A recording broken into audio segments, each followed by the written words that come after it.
masih melakukan ibadah online, tapi walaupun kita masing-masing melakukan ibadah di rumah kita percaya kita tetap satu hati untuk menyembah dan mengagungkan Tuhan kita. Mazmur 98 ayat 1 berkata, Mazmur, nyanyikanlah nyanyian baru bagi Tuhan, sebab Ia telah melakukan perbuatan-perbuatan yang ajaib. Keselamatan telah dikerjakan kepadanya oleh tangan kanannya, oleh lengannya yang kudus. Tuhan Yesus yang baik, saat ini kami mempersiapkan hati kami, pikiran kami, perasaan kami, tubuh jiwa roh kami Tuhan, untuk memuji dan mengagungkan nama-Mu Tuhan dalam ibadah pagi hari ini. Biarlah Engkau persiapkan hati kami, pikiran kami, hanya tertuju dan terfokus kepada-Mu Tuhan, sehingga kami boleh mendapatkan berkat rohani untuk menjadi bekal kami sepanjang minggu kami yang ke depan. Kami tetap mengagungkan Engkau, karena Engkau adalah tetap Allah kami dalam segala situasi dan kondisi apapun.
ada pandemi, ada PHK, ada segala macam kesulitan yang kami alami beberapa bulan terakhir ini. Tapi kami tahu Tuhan, walaupun semua dunia bergoncang, kami tahu Engkau adalah Allah yang akan menyertai setiap langkah kami. Engkau menjadi tiang awan dan tiang api dalam kehidupan kami Tuhan. Tidak ada satupun dalam kehidupan kami, tidak ada satu lembar pun dari rambut kami yang jatuh yang tidak ada dalam pengawasan-Mu. Kami percaya Tuhan, langkah kami ke depan memang tidak kami tahu, tapi kami tahu Engkau selalu membawa kami ke jalan yang benar, ke jalan yang penuh berkat. Engkau tidak pernah merencanakan kejahatan dalam kehidupan kami, tapi Engkau selalu membawa kami dari kemuliaan sampai kemuliaan. Karena Engkau tetap Allah kami Tuhan. Karena Engkau tetap Allah kami. Semua bergoncang, tak tergoyahkan Kau tetap Allah. Ku sembah Engkau Yesus, hanya Engkau Allah di hidupku. Tiada yang lain, hanya Kau, hanya Engkau Tuhan selamanya. Kau tetap Allah walau dunia semua bergoncang, tak tergoyahkan Kau tetap Allah. Ku sembah Engkau Yesus, hanya Engkau Allah di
Tuhan, saat ini kami mempersiapkan hati kami, pikiran kami, perasaan kami untuk mempersiapkan diri kami mendengarkan firman-Mu Tuhan. Bagian yang terbaik yang Kau sediakan bagi kami sepanjang hari ini, yaitu firman-Mu. Kami siap untuk mendengarkan firman-Mu Tuhan.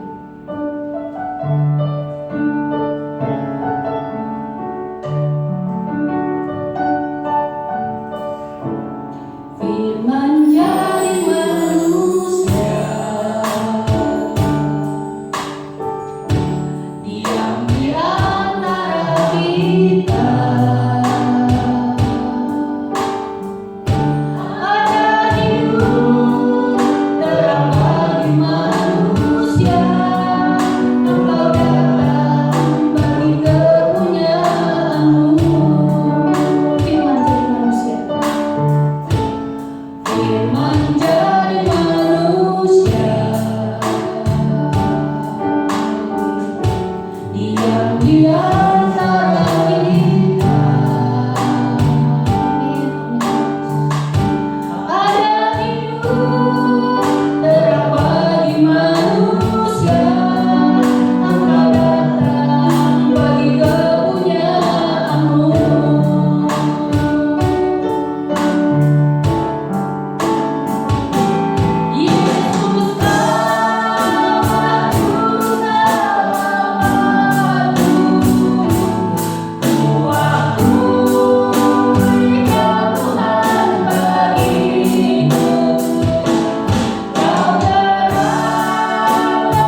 sampai saat ini Tuhan masih tetap memberikan kekuatan dan pertolongan dalam segenap hidup kami.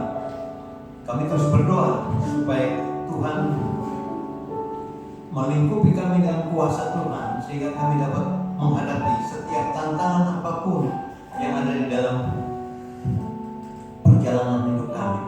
Terima kasih Tuhan, berfirman-Lah, karena kami siap untuk mendengarkannya. Di dalam berkat nama Tuhan Yesus kami mengucap syukur dan berdoa. Amin. Bapak Ibu saudara-saudara yang dikasihi oleh Tuhan Yesus Kristus, kami bersyukur kepada Tuhan karena sudah menolong kami semuanya di dalam menghadapi perjalanan hidup ini. Baik, sekarang kita sampai di akhir daripada seluruh rangkaian khotbah tentang pelayanan, ya. Dewasa rohani, kunci keberhasilan pelayanan penggembalaan. Setiap saudara dan saya, kita diberi oleh Tuhan keluarga. Nah, keluarga ini kita punya tanggung jawab untuk menggembalakan mereka. Ketidakdewasaan rohani banyak melanda gereja-gereja saat ini. Kita sering menemukan orang-orang yang dengan mudah pindah dari satu gereja ke gereja lainnya dengan banyak hal yang melatar belakangi perpindahan mereka. Padahal Tuhan menghendaki agar setiap orang percaya bertumbuh dalam persekutuan anak-anak Allah di gereja lokal, agar dapat memenuhi kehendak Tuhan, yaitu sempurna sama seperti Bapamu yang di sorga adalah sempurna. Baik, mari kita melihat kebenaran firman Tuhan yang terambil dari Matius pasal yang ke-5 ayat 43 sampai dengan ayat yang ke-48. Dikatakan begini, kamu telah mendengar firman, kasihilah sesama manusia dan bencilah musuhmu. Tetapi aku berkata kepadamu, kasihilah musuhmu dan berdoalah bagi mereka yang menganiaya kamu. Saudara-saudara, ini sangat bertentangan dengan logika manusia, sangat bertentangan dengan kehidupan umumnya manusia, bahwa kita harus mendoakan orang yang membenci kita. Kita juga harus memintakan berkat bagi mereka yang menganiaya kita. Karena apa? Alasannya adalah gini. Karena dengan demikianlah kamu menjadi anak Bapamu yang di sorga, yang menerbitkan matahari bagi orang-orang yang jahat dan orang yang baik, dan menurunkan hujan bagi orang benar dan orang yang tidak benar. Apabila kamu mengasihi orang yang mengasihi kamu, apakah upahmu? Bukankah pemungut cukai juga berbuat demikian? Saudara-saudara, sampai di sini saya ingin menjelaskan sedikit bahwa dengan kita mendoakan orang yang menganiaya kita, itu ada pengorbanan dari diri kita sendiri, yaitu bahwa kita mau merendahkan diri, kita mendoakan orang yang menganiaya kita. Ayat yang ke-47 berkata begini, dan apabila kamu hanya memberi salam kepada saudara-saudaramu saja, apakah lebihnya daripada perbuatan orang lain? Bukankah orang yang tidak mengenal Allah pun berbuat demikian? Karena itu haruslah kamu sempurna, sama seperti Bapamu yang di sorga adalah sempurna. Seringkali kita menghargai orang yang kita sukai, ya. Kita mau bergaul dengan orang-orang yang kita sukai, tetapi standar kita adalah kesempurnaan Allah. Saudara, coba perhatikan Yunus ketika dia diperintah oleh Tuhan untuk pergi ke Niniwe, memberitakan tentang mereka harus bertobat. Apa yang dilakukan oleh Yunus? Dia lari dari panggilannya untuk mendamaikan manusia dengan Allah. Tetapi walau demikian Allah tetap menolong dia, Allah tetap memakai dia. Nah, itu sebabnya saudara-saudara, mari kita sadari, walaupun kita melakukan kesalahan dan kita menentang Tuhan, tetapi karena kita sudah menjadi miliknya, Dia akan tetap mengampuni kita. Nah, karena itu haruslah kamu sempurna, sama seperti Bapamu yang di surga adalah sempurna. Nah, sebagai gembala, sempurna seperti Bapa itu perintah, bukan himbauan, ya. Coba mari kita lihat ayatnya. Karena itu haruslah kamu sempurna sama seperti Bapamu yang di sorga adalah sempurna. Jadi kalau Bapa menerbitkan matahari bagi orang baik, juga menerbitkan matahari bagi orang jahat. Karena apa? Semua manusia dicintai oleh Tuhan. Hanya yang menjadi masalah, yang membedakan kita antara kita dengan orang-orang dunia pada lainnya adalah karena kita mau menerima Yesus sebagai juru selamat kita. Kita dikehendaki untuk memiliki kualitas hidup seperti Bapa. Perhatikan, kualitas yang dibangun di atas dasar kehadiran Allah, bukan hikmat dan kearifan manusia. Maksudnya begini, ketika Allah hadir di dalam kehidupan kita, tuh tidak tahukah kamu batu gumul itu adalah bait Allah, Roh Allah diam di dalam kamu.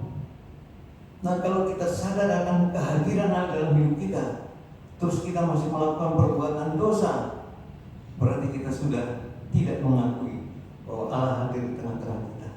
Itu sebabnya kualitas atau dasar kehadiran itu didasari atas hadirnya Allah dalam hidup kita. Nah, kalau Allah hadir dalam hidup kita, pasti segala perkara yang menjadi pergumulan kita akan diselesaikan oleh Allah, karena Allah yang menopang kita, ya. Saudara-saudaraku, firman Tuhan katakan begini, ketika Allah hadir suatu pasti terjadi. Perhatikan Matius 5 ayat 44. Aku berkata kepadamu, kasihilah musuhmu dan berdoalah bagi mereka yang menganiaya kamu. Bisa nggak kita melakukan ini? Dengan kekuatan dan kemampuan kita sendiri. Saya berani yakin, berani pastikan bahwa kita tidak akan bisa melakukan ini. Tetapi ketika Allah hadir dalam kehidupan kita, kita akan dapat mengasihi musuh kita, dan kita juga akan dapat mengampuni mereka. Karena apa?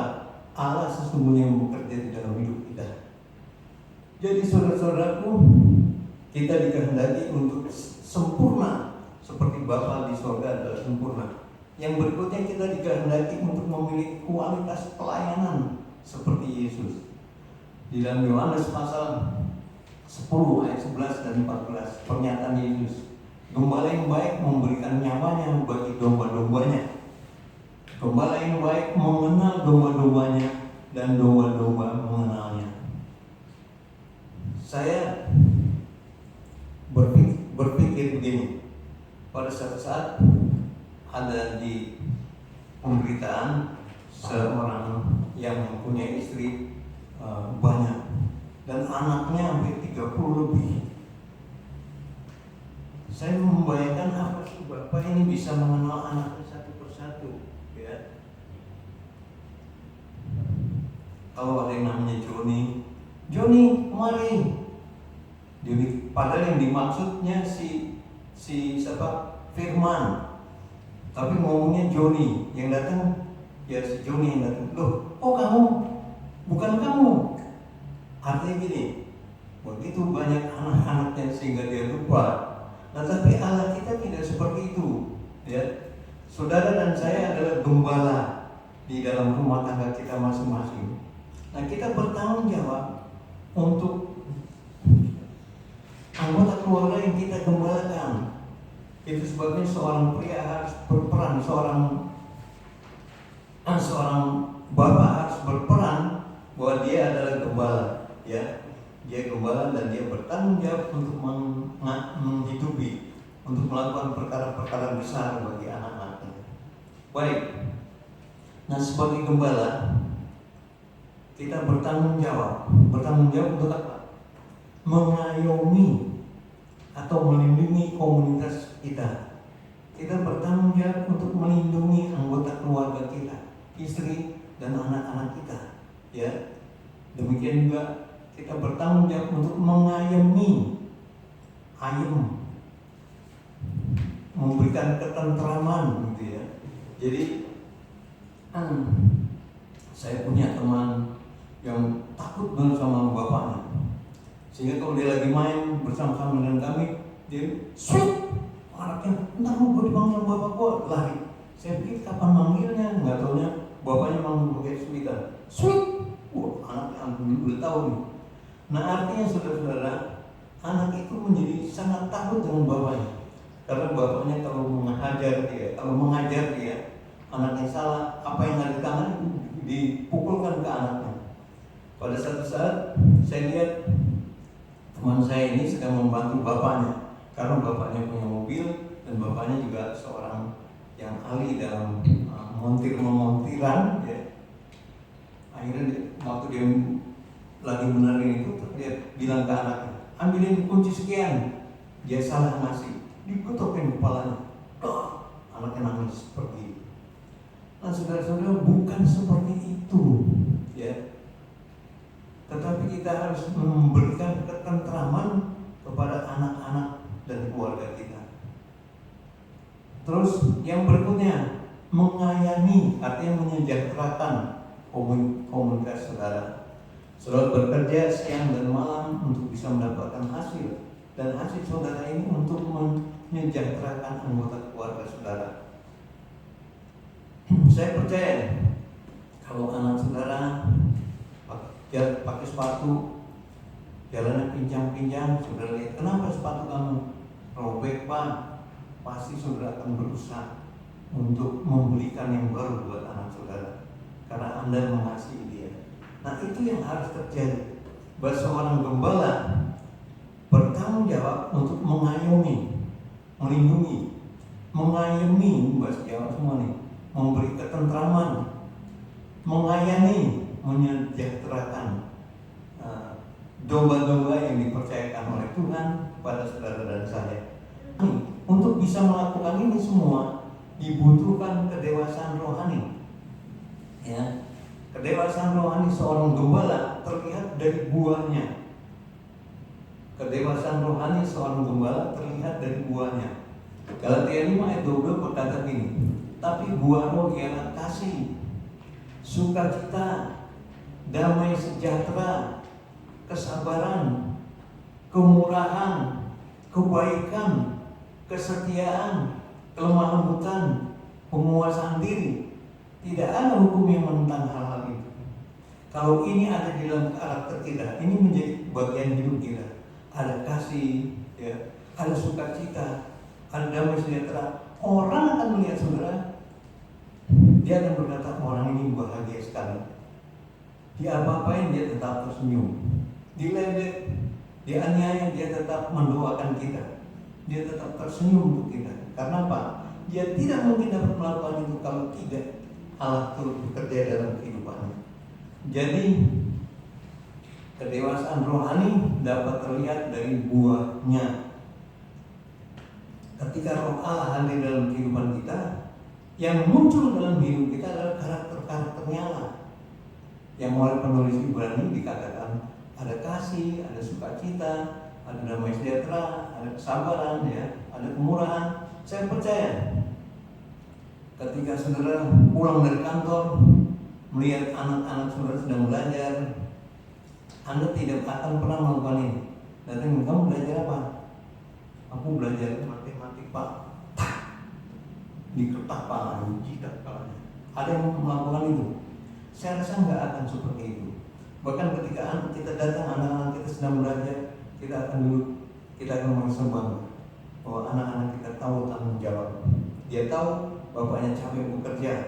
Nah itu sebabnya anak-anak membalas dengan ketekunan dan kebiasaan untuk melakukan yang terbaik dengan belajar. Baik, mengapa sulit bertumbuh menjadi dewasa rohani?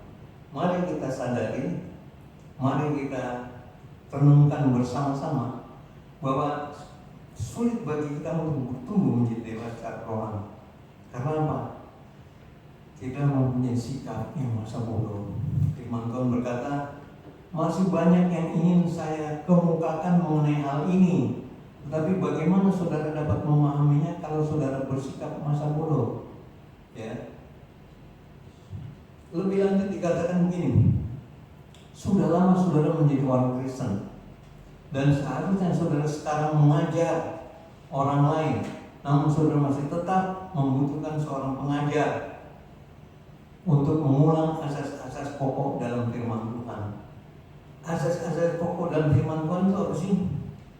Pertobatan, ya, baptisan, yang seperti itu kita masih belum mengerti persis. Nah itu sebabnya firman Tuhan bilang, kenapa kamu masih bersikap masa bodoh, kamu nggak mau mendalami kebenaran firman Tuhan itu. Di dalam Ibrani 6 ayat 1-2 dikatakan begini, sebab itu marilah kita tinggalkan asas-asas pertama dari ajaran tentang Kristus dan beralih kepada perkembangannya yang penuh. Jangan kita meletakkan lagi dasar pertobatan dari perbuatan-perbuatan yang sia-sia dan dasar kepercayaan kepada Allah. Jadi masih banyak orang Kristen yang berusaha hidup benar. Dia nggak makan ini, dia nggak makan itu, dia tidak melakukan ini, dia tidak melakukan itu, supaya orang lain melihat bahwa kita ini adalah benar-benar orang yang soleh. Ya. Tetapi kita tidak mau beranjak dari hal seperti itu. Kita sudah tahu bahwa pertobatan itu hanya melalui Tuhan Yesus Kristus. Karena Tuhan Yesus mengatakan, akulah jalan dan kebenaran dan hidup. Tidak ada seorang pun yang dapat datang kepada Bapa kalau tidak melalui aku. Kita begitu bangga dengan ayat ini. Kita begitu merasa bahwa kita benar-benar orang yang sudah diselamatkan oleh Tuhan. Tetapi kita tidak pernah mau beranjak dari pengetahuan kita yang seperti itu. Ya. Ayat yang kedua dari Ibrani 6, yaitu ajaran tentang berbagai pembaptisan, penumpangan tangan, kebangkitan orang-orang mati, dan hidup kekal. Kita hanya berkutat di perkara-perkara ini saja, tapi kita tidak pernah belajar, kita tidak pernah mau untuk berubah, bahwa kita dipanggil oleh Tuhan sebagai pelayan-pelayan Tuhan, sebagai rekan kerjanya Allah. Nah, untuk itu harus ada tekad bagi kita untuk bertumbuh. 2 Petrus pasal yang pertama ayat 5 sampai dengan ayat 7 mengatakan begini, karena itu kamu harus dengan sungguh-sungguh berusaha untuk menambahkan kepada imanmu kebajikan, dan kepada kebajikan pengetahuan, dan kepada pengetahuan penguasaan diri, kepada penguasaan diri ketekunan, dan kepada ketekunan kesalehan. Ayat 7, dan kepada kesalehan kasih akan saudara-saudara, dan kepada kasih akan saudara-saudara kasih akan semua orang. Jadi tahapan-tahapan ini, langkah-langkah ini yang harus terjadi dalam kehidupan kita. Kita tidak hanya bangga menjadi orang Kristen, kita ikut dalam pelayanan, tapi karakter kita tidak berubah. Keberadaan kita masih tetap seperti itu aja. Saudara-saudaraku, banyak hal di dalam perjalanan hidup kita yang membutuhkan kemajuan pola pikir kita. Ketika kita mandek di satu tempat pengertian, tetap kita tidak berubah dari pengertian itu, sebenarnya kita belum dewasa. Ya, kedewasaan rohani kunci keberhasilan pelayanan pengembalaan.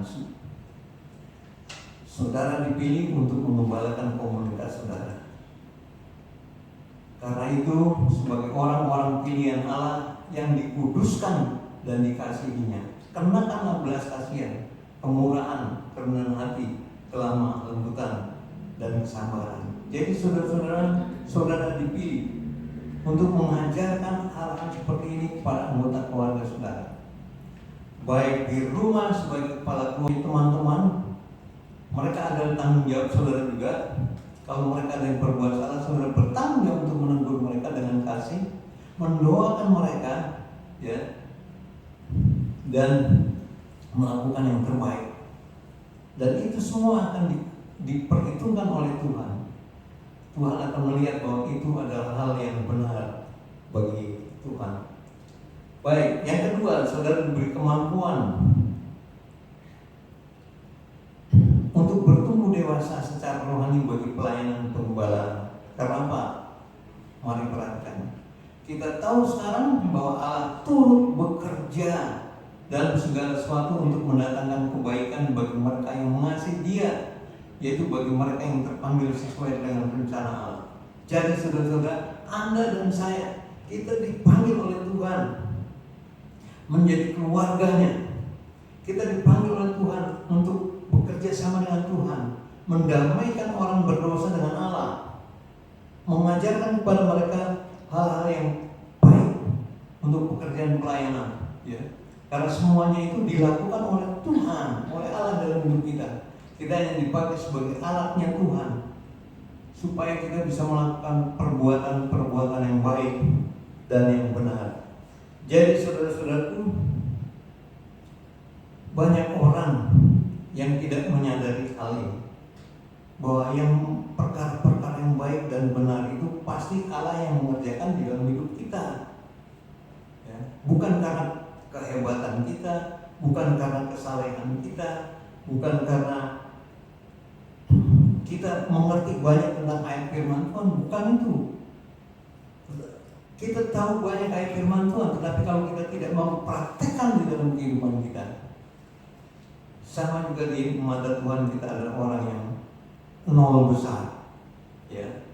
Saudara-saudara yang bekerja dalam hidup kita, yang melakukan perkara yang baik dan benar, itu Allah. Kita harusnya bangga bahwa kita dipakai oleh Tuhan untuk melakukan perkara-perkara yang besar.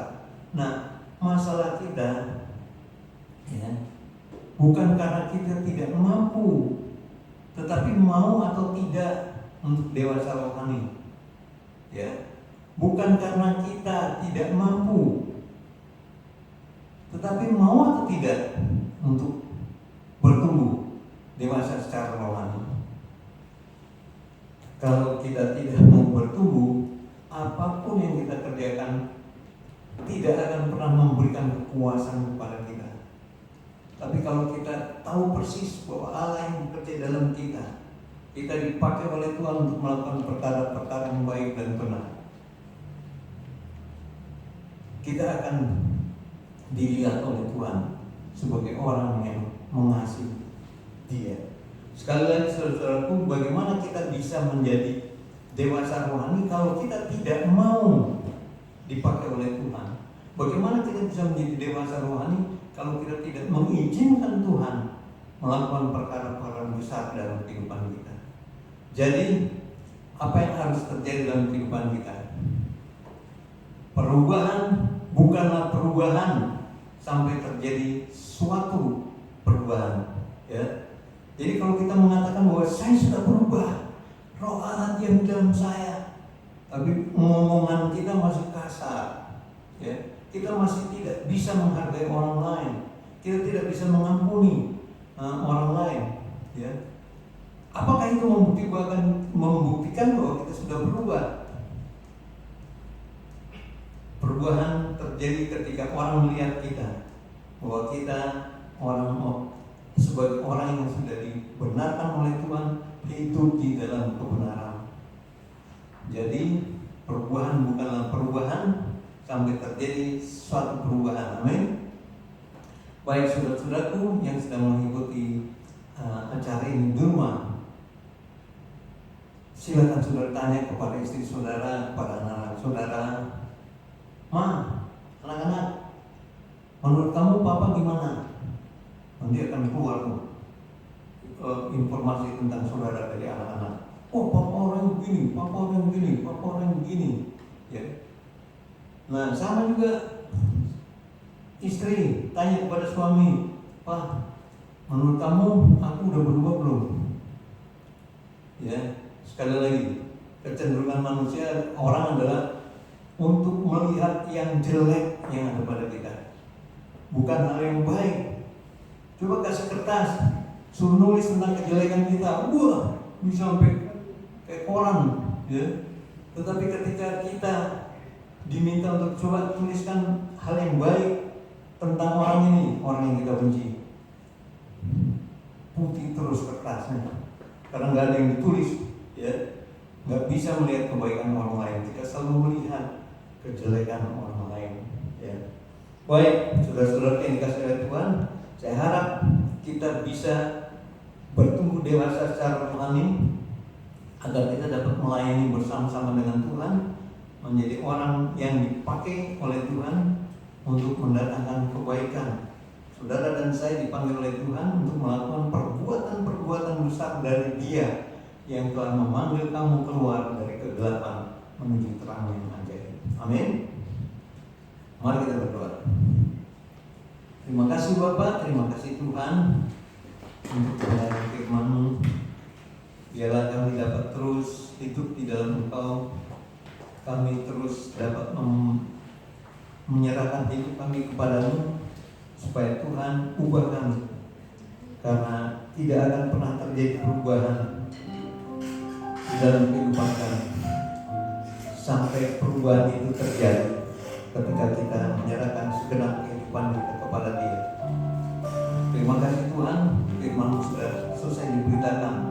Namun biarlah kuasa firman-Mu ini akan terus bertumbuh berakar dalam kehidupan kami sampai pada akhirnya kami menjadi seperti yang Tuhan kehendaki.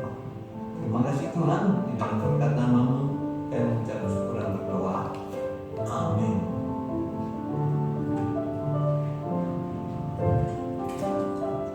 Silakan untuk memberi persembahan dan keperluan kita kepada Tuhan. Panggilan memberi diambil dari Mazmur 116 ayat 12-14. Bagaimanakah akan kubalas kepada Tuhan segala kebajikannya kepadaku? Aku akan mengangkat piala keselamatan dan akan menyerukan nama Tuhan, akan membayar nazarku kepada Tuhan di depan seluruh umat Allah. Mari kita bersatu dalam doa. Tuhan Yesus yang di dalam kerajaan surga yang mulia, terima kasih Tuhan atas kesempatan yang telah Kau berikan, di mana kami masih bisa untuk ikut beribadah pada pagi hari ini ya Tuhan. Tuhan, sebentar kami akan memberikan persembahan. Kiranya Tuhan memberkati persembahan ini supaya bisa menjadi berguna bagi gereja kami ya Tuhan. Terima kasih untuk tangan-tangan yang sudah memberi maupun yang belum sempat memberi ya Tuhan. Kiranya Tuhan memberkati mereka, Tuhan menambahkan berkat kepada mereka ya Tuhan. Tuhan, kami mengucap syukur atas ibadah pada hari ini, atas persembahan pada pagi hari ini. Terima kasih Tuhan, haleluya, amin.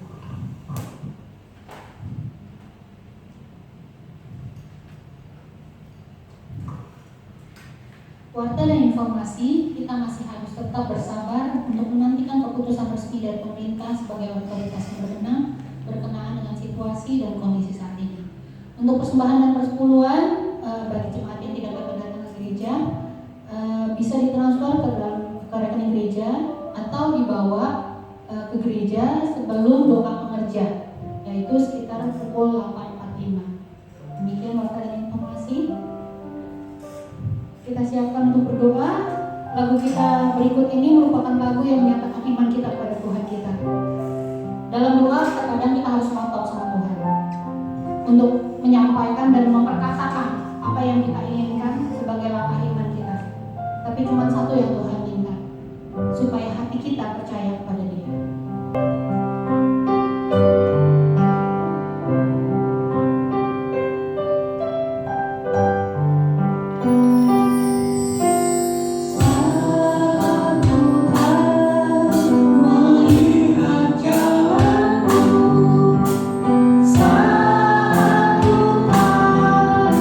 Menepi rencana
kami. Tuhan tahu dan Tuhan mengerti apa yang harus Tuhan lakukan dalam kehidupan kami ini. Kami percaya Tuhan, COVID-19 yang merupakan momok bagi seluruh dunia dikehendaki oleh Tuhan untuk terjadi, bukan untuk mencelakakan manusia, tapi menguji manusia bagaimana mereka taat atau tidak kepada bahaya yang mengancam mereka. Kami juga berdoa untuk seluruh masyarakat di Indonesia ini, karena kami sering menemukan orang keluar rumah tanpa masker dan tanpa alat pelindung yang lain dari bahaya COVID ini.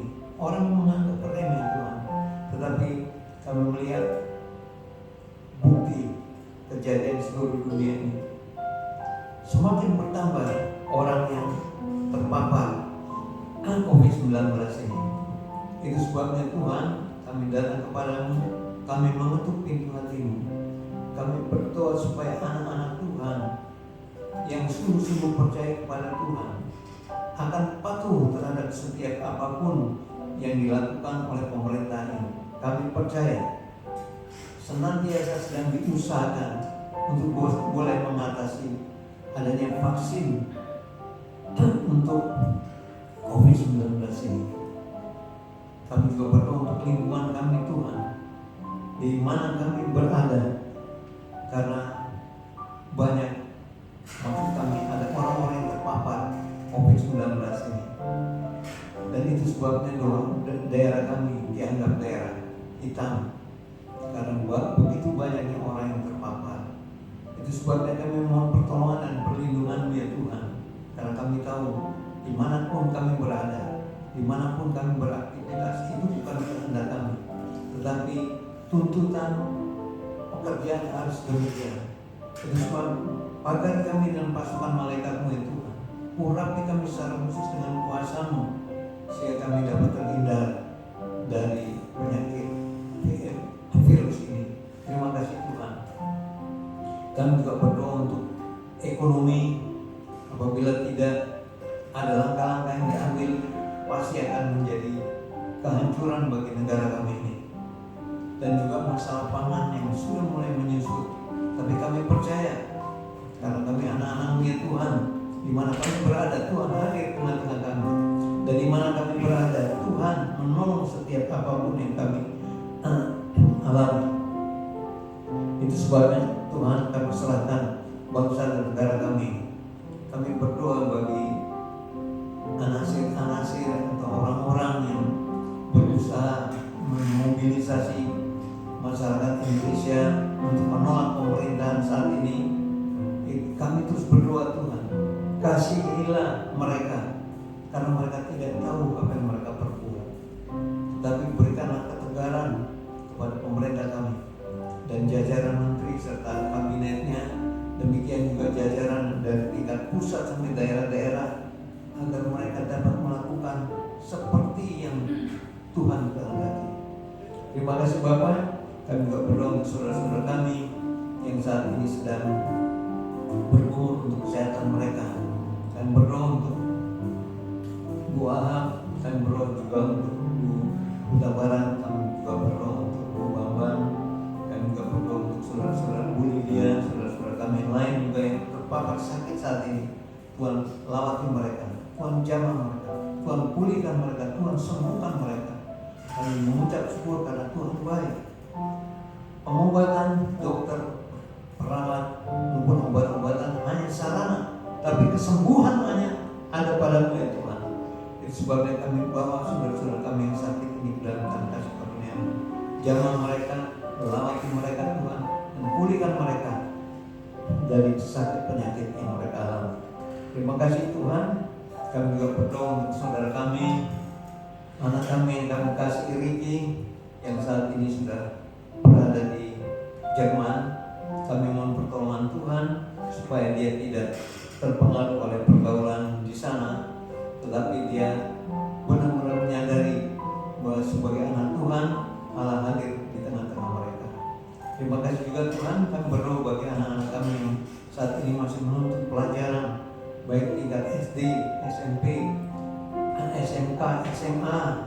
maupun di perguruan tinggi.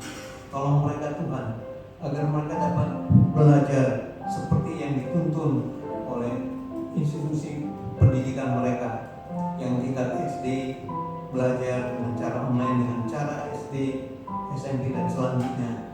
Kami berdoa supaya semuanya itu boleh Tuhan pimpin, Tuhan tolong. Dan kami juga berdoa untuk ibu-ibu yang mengajar anak-anak yang harus belajar juga, supaya dia dapat membantu anaknya belajar. Kami doakan supaya mereka diberi kasih karunia Tuhan untuk dapat melakukan perkara-perkara ini. Terima kasih Bapak, terima kasih Tuhan. Kami juga terus berdoa untuk saudara-saudara kami yang mengalami dampak dari COVID-19 ini, yang harus berhenti dari pekerjaan, dia harus mencari pekerjaan yang lain. Ada yang juga sedang mengalami penundaan kegiatan mereka bekerja di rumah tanpa dapat upah. Ada yang dapat upah tapi separuh, seperempat, dan yang lain-lainnya. Kami berdoa Tuhan supaya COVID-19 ini boleh selesai, boleh tuntas, disembuhkan orang-orang yang sakit ini, dan kami boleh menjalani kehidupan yang normal kembali. Terima kasih Bapak, terima kasih Tuhan. Pada akhirnya kami juga berdoa untuk saudara-saudara kami yang beribadah di rumah. Tolong mereka Tuhan, urapi mereka juga. Sadarkan mereka ya Tuhan, bahwa Allah bekerja di tengah-tengah mereka walaupun mereka beribadah di rumah. Kami percaya kuasa Tuhan tidak pernah berubah dari dulu, sekarang, sampai selama-lamanya. Haleluya. Saudara-saudara, terimalah berkat dari Tuhan. Kasih karunia dari Allah Bapa dan damai sejahtera dari Tuhan Yesus Kristus, kuat kuasa pimpinan penyertaan serta pertolongan dari Roh Kudus menyertai saudara sekalian dari saat ini sampai Tuhan Yesus datang kedua kali. Haleluya. Amin. Amin.